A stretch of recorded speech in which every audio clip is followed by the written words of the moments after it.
L'attentat contre le journal Charlie Hebdo mercredi continue d'alimenter les manchettes des journaux français.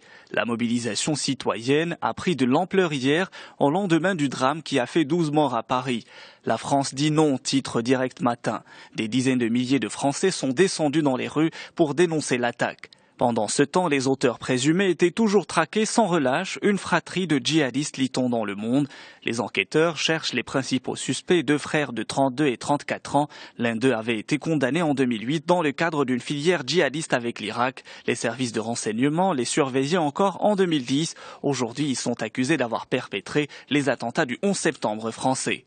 Toute la nuit de jeudi à vendredi, des hélicoptères ont tournoyé plusieurs heures dans l'obscurité et les membres des forces de l'ordre armés et cagoulés ont contrôlé de nombreux axes dans le nord-est de Paris, nous informe Le Figaro. Malgré 2 jours de recherche, les frères Kouachi sont toujours en fuite.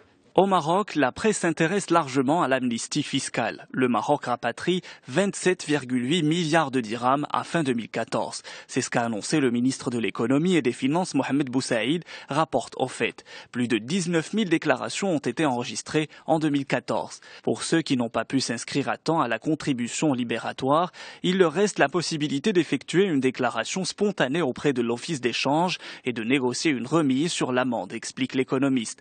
L'Office d'échange qui promet désormais de durcir les mesures de contrôle, nous informe aujourd'hui le Maroc, tout contrevenant à la réglementation d'échange, notamment à travers la non-déclaration dans un délai de 3 mois d'avoir constitué à l'étranger, en cours des sanctions sous forme d'amende s'élevant à 6 fois le montant du corps du délit. Toujours dans Aujourd'hui le Maroc, on apprend que 12 élus locaux viennent d'être révoqués par le ministère de l'Intérieur. Parmi les personnes radiées figurent des présidents de collectivités territoriales ainsi que certains de leurs adjoints. Les faits reprochés aux élus vont des violations dans l'octroi d'autorisation de construire au non-respect des règles en vigueur des appels d'offres publics en passant par la mauvaise gestion.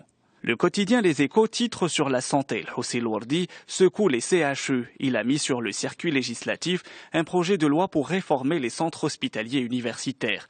Il concerne notamment la révision des missions des centres, de la composition de leur conseil d'administration et la création des commissions consultatives.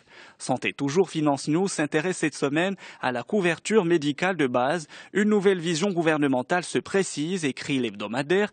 Un comité interministériel vient d'adopter un nouveau schéma de réforme, tour d'horizon des principales mesures et de la nouvelle stratégie du gouvernement Benkiran à lire dans le numéro de cette semaine.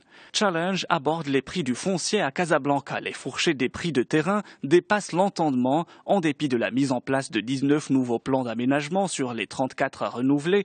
La spéculation sur le foncier continue de plus belle, écrit l'hebdomadaire. Résultat, les transactions foncières se font en compte-gouttes. Comment on en est arrivé là? Élément de réponse dans Challenge.